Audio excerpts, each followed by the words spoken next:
connaîtrez la vérité, et la vérité vous affranchira, et si donc le Fils vous affranchit, vous serez réellement libre. Jean 8 versets 32, 36. Shalom à tous nos frères et sœurs, que la paix et la grâce de notre Seigneur Jésus-Christ vous soient totalement multipliées, et j'espère que vous allez bien.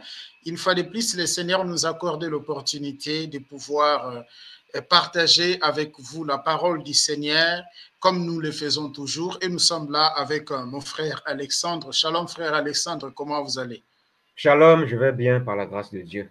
Amen, que le Seigneur soit loué. Frère, je voudrais que dans cette vidéo, que nous examinions ensemble avec vous l'histoire de l'huile de faveur. Voilà, l'histoire de l'huile de faveur. Mais je nous laisse d'abord regarder la vidéo et après nous allons y revenir comme nous le faisons toujours. Merci. Tu m'as envoyé l'audio de ton médecin qui disait qu'il n'y a rien.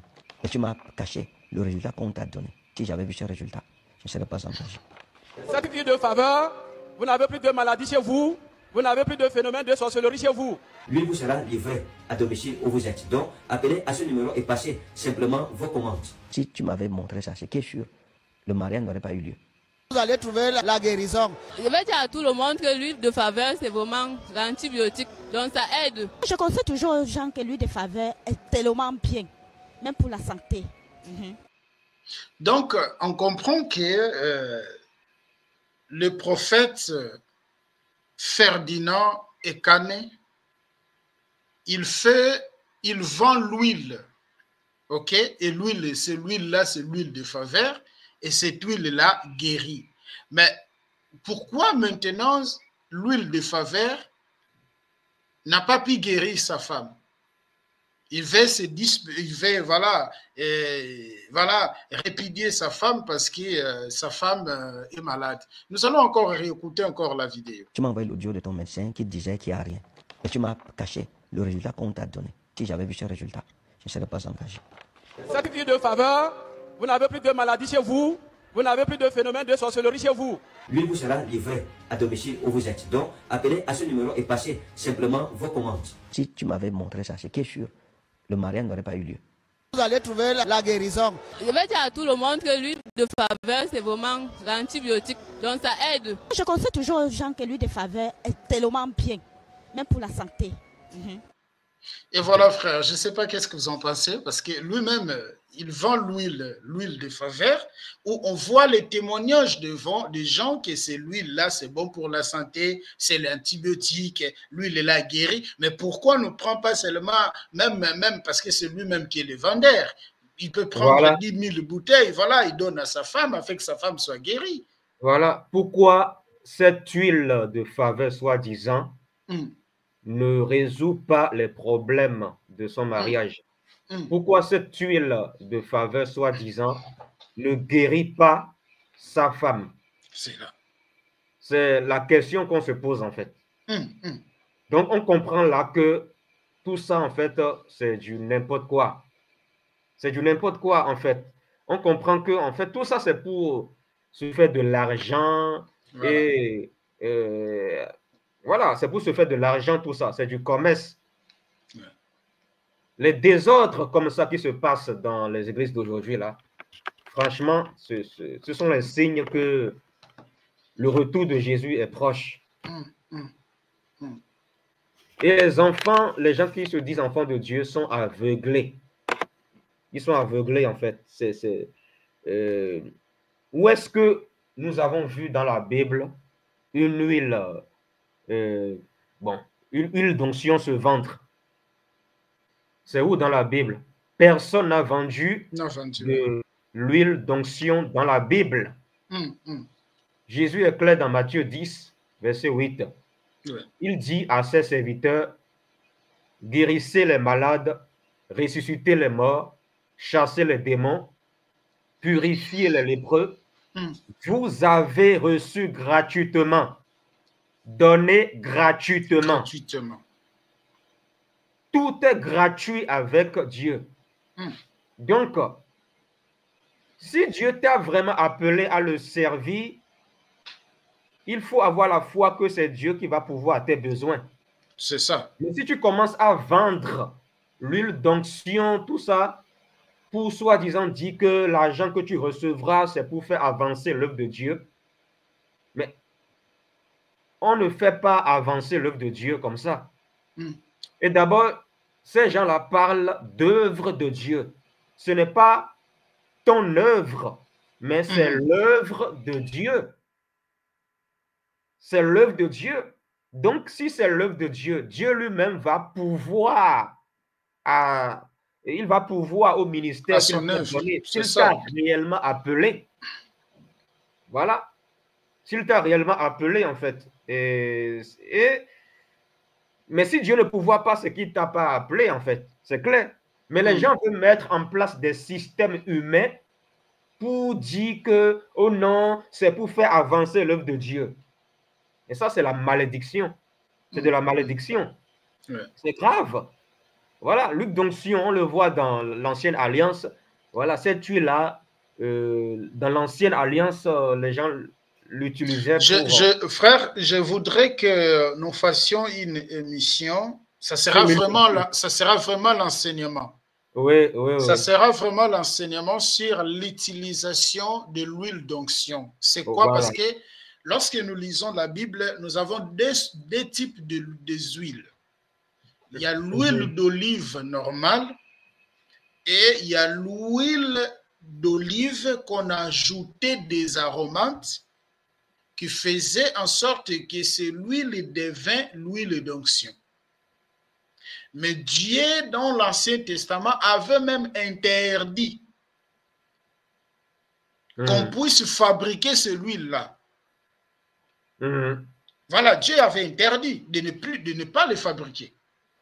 Et dans toute la Bible, il n'y a pas un verset où l'huile devint onction parce que le pasteur a prié.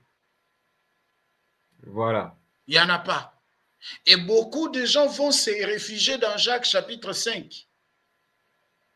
Si quelqu'un au milieu de vous est malade, qu'ils appellent les anciens, de prier pour lui en lui ayant huile. Mais attention, la Bible n'a pas dit que l'huile le sauvera. Non, mais la prière de la foi, c'est pour cela j'ai dit on va y revenir sur ça. Ouais, ça va être vraiment l'enseignement de plusieurs jours. C'est ça. On va voir l'huile dans l'Ancien Testament, pourquoi Dieu avait ordonné à Moïse de faire cette huile, qu'est représentée cette huile, parce que cette huile-là, on ne pouvait pas l'appliquer dans le corps de n'importe qui. L'étranger ne pouvait pas recevoir cette huile-là, c'était seulement pour les enfants d'Israël, l'huile d'onction-là. Et dans le Nouveau Testament, même quand Jésus vient, les disciples, quand ils partaient, je crois, dans Matthieu chapitre 6, c'est Marc 6. Marc 6, oui, Marc 6. Pour les disciples ont porté l'huile. Quelle huile les disciples ont porté? Ce n'était pas l'huile d'onction, c'est l'huile normale. Pourquoi? Parce que dans ces temps-là, on n'avait pas les médicaments qu'on a aujourd'hui. On servait de l'huile pour guérir des maladies. Raison par laquelle, dans le parabole des Samaritains, les Samaritains avaient appliqué l'huile sur l'homme qui était à demi-mort. Pourquoi? Parce que c'était comme ça, on mettait l'huile. Ce n'est pas parce que comme les disciples ont parti avec l'huile, nous aussi nous devons faire. Mais est-ce que ce que nous faisons aujourd'hui, c'est ça que les disciples ont fait? Nous, on vend l'huile que on a fabriqué pour cuisiner avec. Et aujourd'hui, nous, c'est ça. Et il y a même des prophéties, des prophétesses qui viennent de vous dire que non, Dieu m'a révélé, il faut aller acheter de l'huile, mettre l'huile dans vos nourritures, mettre l'huile même dans l'eau que vous allez boire, mettre l'huile dans l'eau que vous allez vous laver, vos prophétesses. Quand j'ai vu cette vidéo, je dis, mais ça, ce sont des bêtises. Ça, ce sont des bêtises. Parce que Dieu ne peut pas se contredire à sa propre parole. Voilà. Ils ont vu ça où? Par manque de connaissances. Voilà. Allez-y, frère, s'il te plaît. On va chercher vraiment peut-être le jour qui, peut-être, voilà, cette semaine même, d'enseigner sur l'histoire de l'huile d'olive. C'est vraiment des mensonges. C'est vraiment des mensonges. Ce qui Ça est n'a choquant, même pas de sens. Ce qui est plus choquant dans cette vidéo qu'on vient de voir là, c'est qu'il vend l'huile. Et ça parle de faveur. Faveur par rapport à quoi, en fait? C'est ça que je ne comprends pas. Faveur par rapport à quoi? Et le fait de vendre l'huile là, ça c'est grave, c'est dangereux, ça. Oui. C'est dangereux. Voilà, des gens comme ça. En fait, c'est comme si tu vendais le Seigneur. Oui, oui. Comme Judas a fait dans Matthieu 26. Oui. Judas a vendu Jésus. Donc, s'ils disent que cette huile de faveur, soi-disant, est une huile de Jésus, mais ils sont en train de vendre Jésus. Ils sont en train de faire du commerce. Ce sont les marchands du temple. Ouais. Ce sont des marchands du temple. Et Jésus, dans Jean chapitre 2, à partir du verset 13 jusqu'au verset 23 là-bas, Jésus est entré dans un temple à Jérusalem et la Bible dit qu'il a pris un fouet. Il a chassé les commerçants et les acheteurs du temple en leur disant: ne faites pas de la maison de mon Père une maison de commerce. Ouais. Alors, chrétiens, chrétiennes, vous allez dans une assemblée dans laquelle le soi-disant homme de Dieu fait du commerce avec les choses de Dieu. Et ça ne vous dit rien. Vous n'êtes pas interpellé. Mais est-ce que vous lisez vos Bibles? Jésus est contre le commerce. Voilà. On ne vend pas les choses du Seigneur. On ne vend pas l'huile. Voilà, ils vont dire que cette huile de faveur, c'est l'huile d'onction. Bon, c'est leur langage hein, en général. Ouais, ouais. Mais est-ce que l'huile se vend? Qui a vendu de l'huile dans la Bible? Il n'y a aucun verset dans lequel quelqu'un a vendu de l'huile d'onction, tout ça là. Donc c'est grave, de salir le nom du Seigneur comme ça. Ouais. Le nom du Seigneur est blasphémé. Voilà, c'est ça en fait. Romains 2, verset 24, je lis, je vais lire ça. Romains 2, 24. Là, ça fait 12 minutes. Romains 2, verset 24. En effet, le nom de Dieu est blasphémé parmi les nations à cause de vous, comme cela est écrit. Le vous ici, ce sont les faux hommes de Dieu. Parce que le faux homme de Dieu vend les choses du Seigneur. Le faux homme de Dieu vend Jésus. Il vend l'huile d'onction. Il vous vend tout dans l'église. Tout. Voilà. Si vous voyez quelqu'un qui se dit homme de Dieu vendre l'huile d'onction, tout ce qui a rapport aux choses du Seigneur, c'est que c'est un commerçant, c'est un marchand du temple. Et le Seigneur dit que le Seigneur dit que son nom est blasphémé parmi les nations à cause de ces personnes-là. Si les païens voient ça, qu'est-ce qu'ils vont dire? Qu'est-ce qu'ils vont dire? C'est ça. Ils vont se dire, mais donc, même chez vous, dans l'église, il y a du commerce. Donc, Dieu ne bénit pas gratuitement. C'est quel Dieu ça? C'est ce qu'ils vont se dire. Et ça peut les empêcher de chercher à connaître Christ. Voilà, c'est grave. C'est grave. Vendre de l'huile d'onction, c'est un blasphème. C'est ça. Ça, c'est un blasphème. Chrétiens, sortez de ces églises-là. Quittez ces églises-là. Quittez ces assemblées-là. Fuyez en courant. Dans Apocalypse 18, verset 4, il est écrit: puis j'entendis une autre voix. Ça, c'est Jean qui parle. Hein? Jean qui a eu une vision. Il dit, puis j'entendis une autre voix venant du ciel qui disait, sortez du milieu d'elle, mon peuple. Le Seigneur demande à son peuple de quitter ces assemblées-là.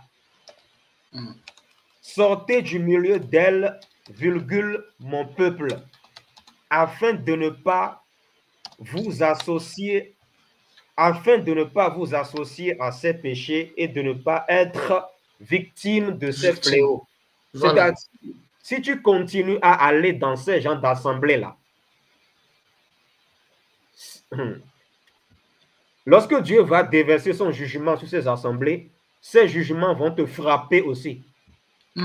Ces jugements vont te frapper aussi. C'est pour ça que le Seigneur demande à son peuple de quitter ces genres d'assemblées.